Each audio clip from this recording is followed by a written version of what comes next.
Hello, you wonderful people, and welcome to another episode of Not to Comic Book. This being a show where we talk about TV shows that are adaptations of comic books. For today's episode, I'm going to talk about the latest episode of DC Stargirl. A lot of really interesting things went down in this episode, so let's break it down. The big crux of this episode revolves around Yolanda. And it's so interesting because obviously, like, what's coursing through her mind is, like, her guilt over it, because she made it clear last episode, like, right, we're going to have to find Eclipse and we're going to have to kill him.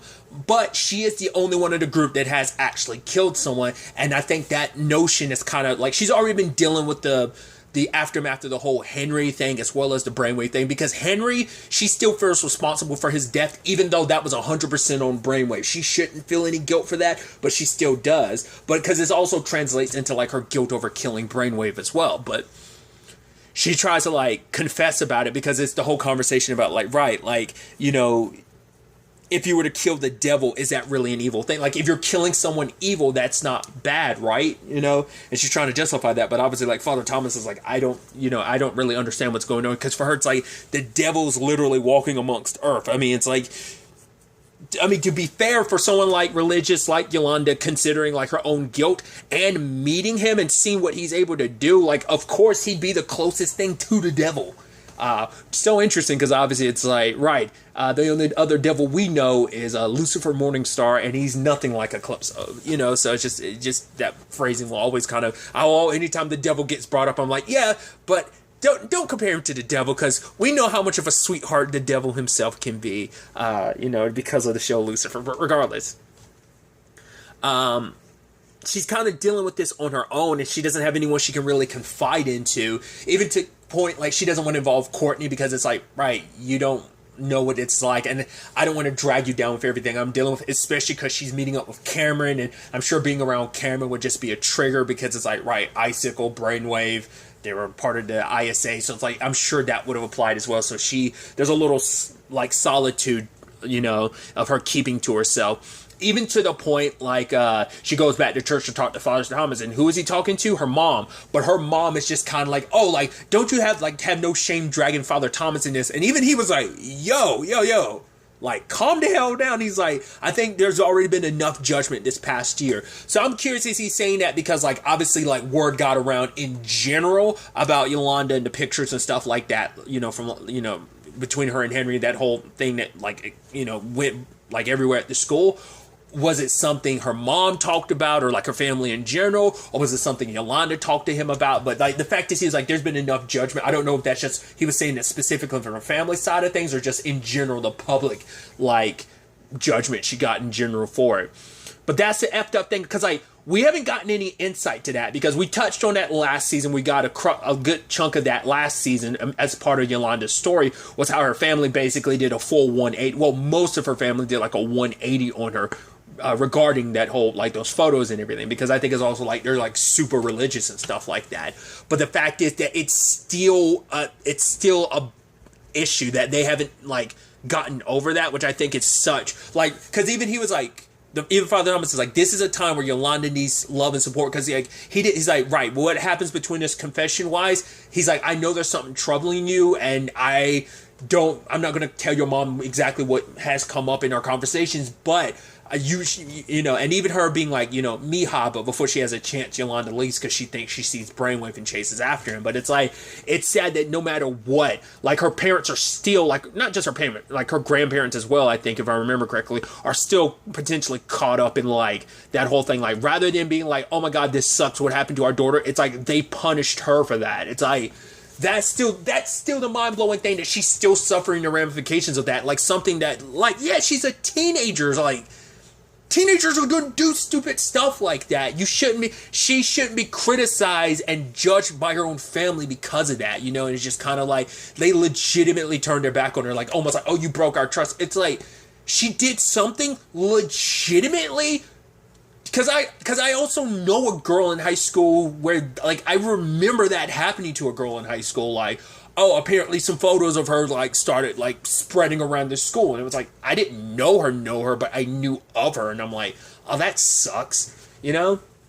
So, like, that's why I also have the perspective I do, because it's like teenagers are going to do crazy stuff like that. You don't think about, like, oh, like, it's going to get out there. You send it to someone that you trust. And it's like, I mean, obviously, that's not even just a teenage thing. Like, there's plenty of adults who had to deal with that on a regular basis. There's full-grown adult celebrities who've had to deal with this same situation. So it's like, that's why I feel so bad for her in that regard. Like, her family's so judgmental about it. Doesn't help her guilt in any shape or form, like her falling asleep in class, and you see her looking and she sees that Courtney's texting, most likely Cameron, and it was just kind of like, right, Courtney's finding off in her little world and just everyone else is fine, but she's here just struggling with this. And to the point, like, you know, she's chasing after Henry in her dream, and it's like, and the moment you see the slit throat, it's like, oh, that's not Henry, that's Brainwave, because that's not how Henry died. But it's just in her mind, it's just like, right, I might as well have killed you myself. I think that's what that's supposed to mean. It's like, no, I might as well be responsible for your death, because it's like, right, you never forgave me, so I'm burning. She's like, no, Henry, I do forgive you. It's like, but my dad will never forgive you. And so luckily, Courtney was able to kind of wake her up, and it was like, "Hey, are you okay?" And she's like, it's like you did what you had to do against Brainwave to protect yourself." And it's like, let's talk to the rest of the team. It's like, Rick and Beth won't understand. Courtney's like, no, they will, because we're a team, and then we'll figure out how to go forward. And so the time comes when it's like, all right, let's break this down. And it's like, right, I killed Brainwave. And it's like, whoa, I thought Brainwave died when everything collapsed. It's like, no, like, he looked like Henry. I knew he wasn't Henry, and I killed him, and I watched him die. And Rick tried to be like, well, if I were in your shoes, I would have done it. I would have killed Brainwave too. She's like, yeah? Then why didn't you kill Solomon Grundy? He's like, because, you know, my hour was up. She's like, yeah? Or you just couldn't do it? Because that's the complicated thing about Rick's case, because he can't even, like, because he, out of anyone, can understand that rage to want to kill somebody. Like, the moment he found out Solomon Grundy was responsible for his parents' death, he wanted Grundy dead. Like, he was consumed by that rage. But when the time came, he didn't pull the trigger in that regard. He let him go. I mean, the rest of the team still doesn't know he's, like, dropping off food. He's even taking care of Grundy. That's, you know, so, and then it comes to Beth. It's like, you know, Rick's like, yeah, but any one of us would have done it. It's okay, right, Beth? And Beth's like, I don't know. Like, she's like the kind-hearted one of the group, even more so. Like, she's like, you know, she's like the extra good girl. Like, she always has been. So, like, the thought of killing someone, you know, it's like, even a bad guy like Brainwave, it's like, probably her nurse, like, no, like, I don't know how to feel about it. And Yolanda's like, right, but dealing with someone like Eclipso, one of us is going to have to kill him. And is it going to be you? Is it going to be you? Is it going to be you? No, it's going to be me, because I've already killed someone. The fact of the matter is, and she's like, that's okay, because I don't want any of you to have to deal with the guilt of killing someone. But when we were dealing with a monster like Calypso, he needs to be put down. But I don't want any of you guys to, like, be in a position where you can feel God turn his eyes against you because you're a killer, you know? And so she carries that burden, because it's like, right, I will be the member of the JSA. I will be the killer in the group. When we have no choice but to cross that line, I'll be the one to carry that burden, so none of you would. Because that was also the thing too of, like, you killing Brainwave, you were just protecting us, you were just protecting everyone from Brainwave, you know? And it's just like, none of them know what to do, how to help her in those circumstances. You know, because that, once again, and it comes up, you know, when they talk to Mike a little bit later on, but it's like, that's why she confided it. She wanted to talk to Mike a couple episodes ago. She was like, right, you know what it's like to kill Icicle? He was like, yeah, it was an accident. So it's a little different, because she intentionally killed him. It's like, maybe she could have handled it a little differently, like, who knows? But then at the same time, like, the situation's getting worse to the point she's seeing Brainwave again, and it's like, right, am I, like, you are over here gloating, and it's like, yeah, I took that time to implant myself. I'm with you forever. And eventually, like, your mind is in such a defenseless state right now. I'm going to take over your mind. I'm going to take over your body, and Brainwave's going to live again. And so you're like, is this really happening? But then Courtney shows up as Stargirl, and he attacks her.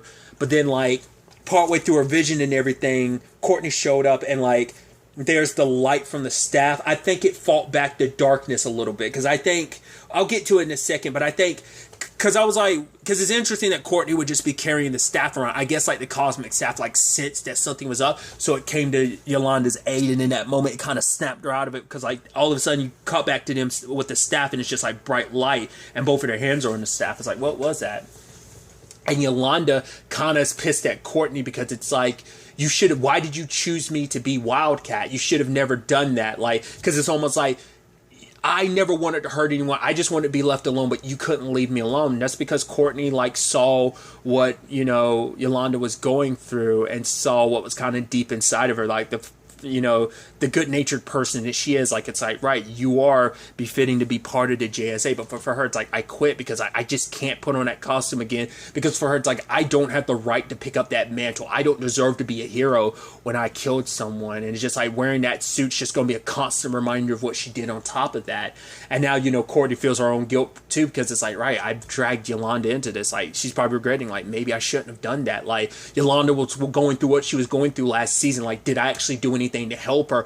Like being Wildcat, yeah, it probably like diverted her attention away from that. It gave her something else to focus on. So I think that's also an element to it for Courtney. She probably doesn't want to say that, but it's like, you were going through something, and I thought this would kind of give a little more, like, point you back in the right direction. Because I think for Yolanda, because Yolanda was like, she like cocooned herself off from the rest of the world. Like, she shut herself off because her family was doing the same thing to her, so she did the same. But like, becoming Wildcat like brought some life back into her. She was living again. She had friends. She was being open, and but now it seems like because of all of this, quitting all of this, she's reverting back, even to the point that her mom called up her job as like, yeah, Yolanda's quitting. Also, Courtney, stopped calling here because I know you're the one that's corrupting my daughter, which is like such BS. But like, Yolanda's not even going to stand up to her family anymore. Like, her family's like disapprovement and just how they look down upon her. Like, she's just going to take that because she believes she deserves it. She's like, I deserve all this guilt, like all the punishment. This is on me. So what I was bringing up, and I think this is such an interesting element to this, has been like, what is all of this? This whole brainwave thing. Is it legitimately Brainwave did imprint a part of himself? Like, I kind of thought about that early on. Is this all in her head? Is this Eclipso? Is it a combination of all three? I think it is an Eclipso thing, because obviously she ran into Eclipso in his kid form at the beginning of the episode. But that was also the thing of like, why, like, Courtney brought it up, but Yolanda was like, no, it's not. This has been going on long before Eclipso. But to be fair, like, Eclipso hasn't been striking the team. It's been very like very small attacks of like, it's only when Cindy pointed like Eclipso at certain targets did they get affected. But now that he's like out and about, he can run rampant and choose specific targets. It seemed like how far the radius of his power can be, like whether he can only do it at one person at a time like he has been, or maybe he has to build up enough power until he gets back to full strength, and then he can consume all of Blue Valley in like a nightmarish hellscape. Maybe it's something of that nature. But I think initially all this stuff was in her head. I think now it's Eclipso. Like, everything in this episode was 100% Eclipso. That's why things are hitting her even harder. Why they seemed even more real and stuff, because he made the nightmares that much more real. But I think everything prior to this was like psychosomatic. I don't know if that's like the right word, but essentially it was all in her head, because your brain is so powerful, it can make anything real. I mean, it makes sense too, because, and I have not been in school for over a decade. Almost like a decade, a little over a decade exactly, but, so I am an idiot, so don't take me to this, but if I'm not mistaken, and like I said, I could be, your brain is what tells your body what pain is. Like, it's all like your synapses, and just like, all, like, like your body feeling pain is your brain telling you. Because I think that's why, like, some people, like, it's a rare condition where it's like, you can't feel pain. It's because there's like a wiring mishap in certain people's brains, or at least a certain part of their brain that isn't like, it's an issue in your brain that leads to you not being able to feel pain or something. But it's also your brain that tells you. So it's like your brain can make things so real, so that it's like, if something's like, if it's mental, it can become physical, because your brain will think it's so real that it'll start having physical manifestation. So like Yolanda's guilt, the ringing in her head and everything, it was a literal, like, physical response to her guilt. Like, she wanted to punish herself, so she needed pain to, like, punish herself. So, like, on some, like, subconscious level, she was doing that to herself. At least it seems like that. It definitely doesn't seem like we're leaning towards, like, a brainwave thing anymore. It seems like, it was all in her head, but Eclipso made it more real this time, because she ran into Eclipso without realizing it. Because I guess in that moment, he was close enough to her, he left a little imprint in her and bounced, So that's what he does, like, using your fears against you. So It did lead to a lot of really interesting things, though. Like, all of four, like, Courtney sitting down with her mom, Pat and Mike about it, and she's like, right, I said no more secrets, but she's like, right, I didn't feel like it was my secret to tell. But it's like, yeah, she didn't tell the team, she didn't tell Pat, she didn't tell her mom, but it's like, maybe I should have, because if I told someone sooner, then maybe we could have, like, done something to help Yolanda before we even got to this point.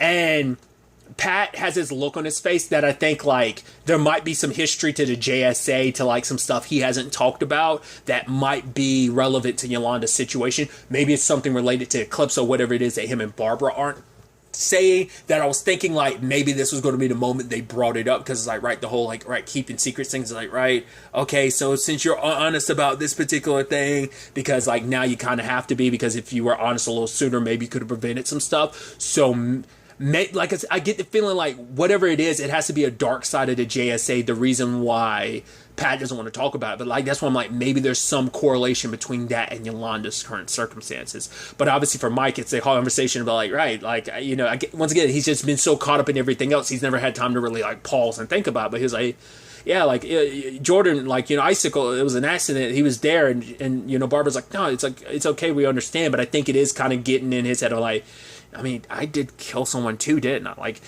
I think this conversation, now knowing, like, the context of everything, and probably when they were at the Shade's house a couple episodes ago, like I was referencing, now knowing what Yolanda did, it's like, it's probably in his mind of, like, oh, like, that's what she was trying to talk to me about, that, So once again, their circumstances are similar but different, but I mean, who knows what's going to happen on that front.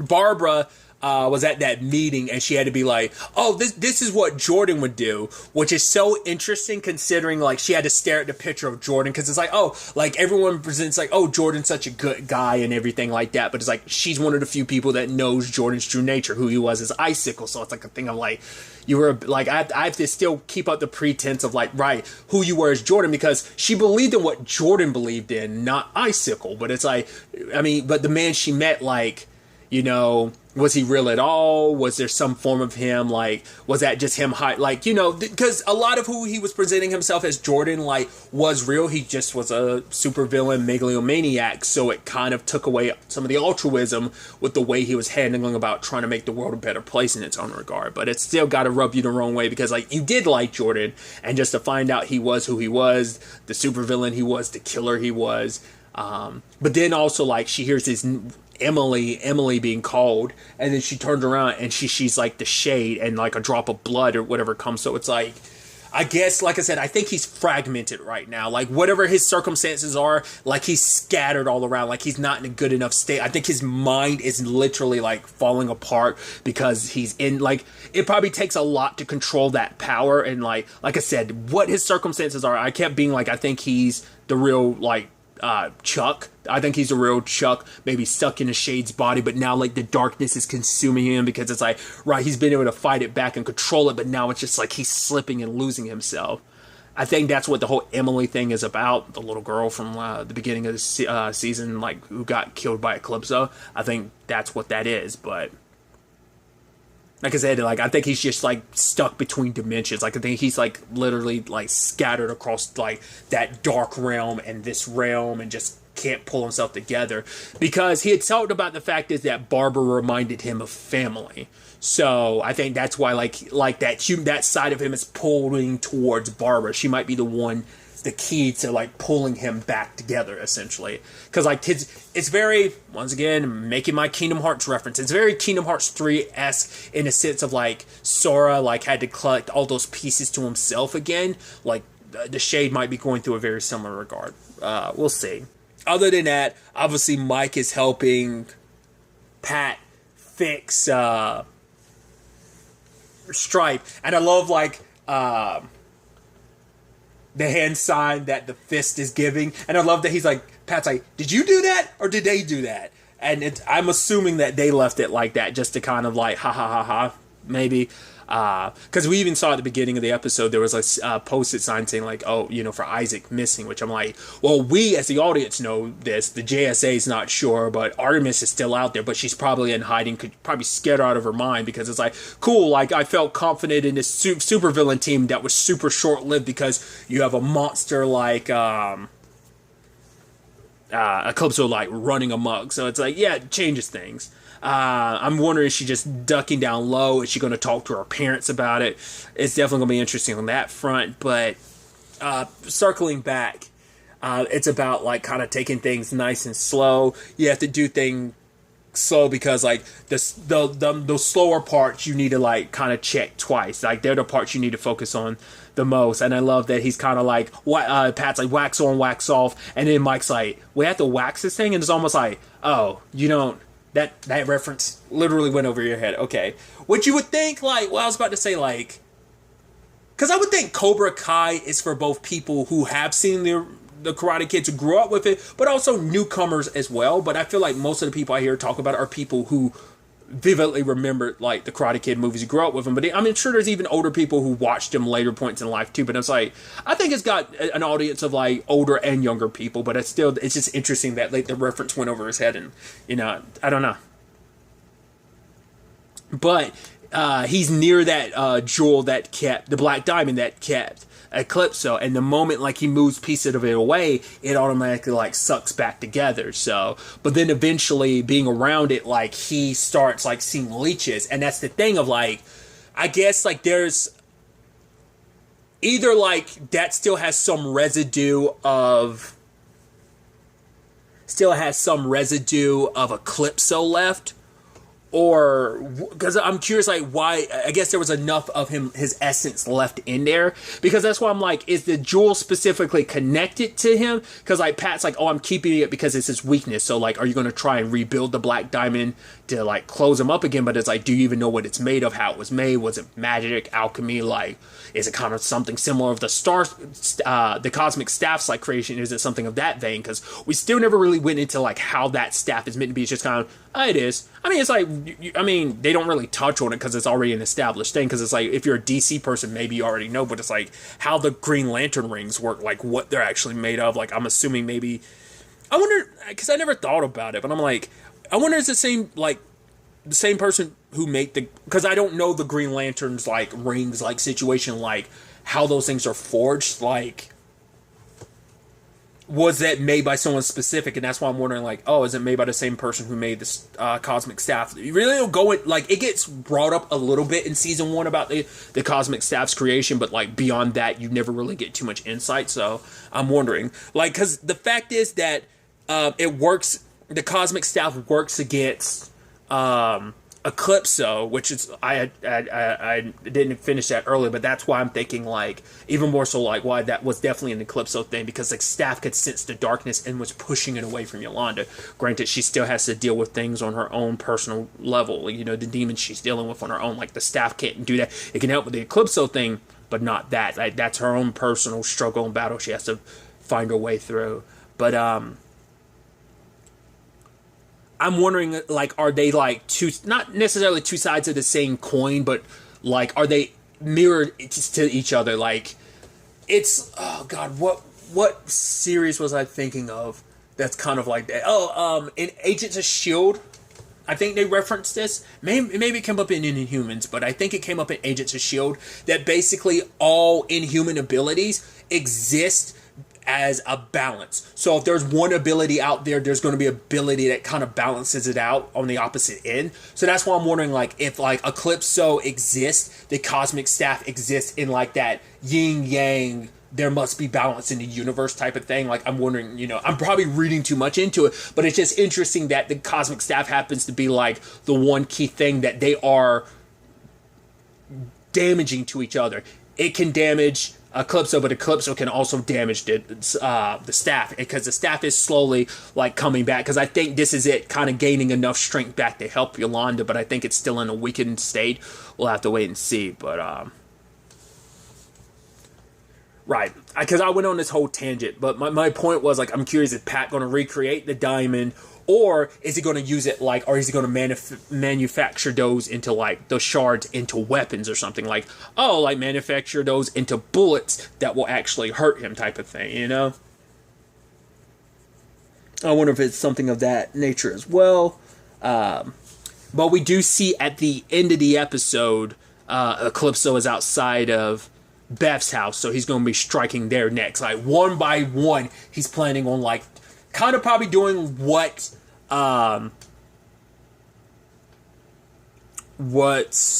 Cindy was kind of threatening to do last episode, kind of get rid of everyone in Courtney's inner circle. I think he wants to come after her last because he needs to boost up his strength. He needs to feed off of like everyone's situations so that he's souped up before he goes up against Courtney, because like that, her and the Cosmic Staff, it's like they're the biggest threat. So he's probably going to like systematically go after the rest of the squad. So go after Beth, then go after Rick, and then maybe like proceed to go after the rest of the family and save Courtney for last.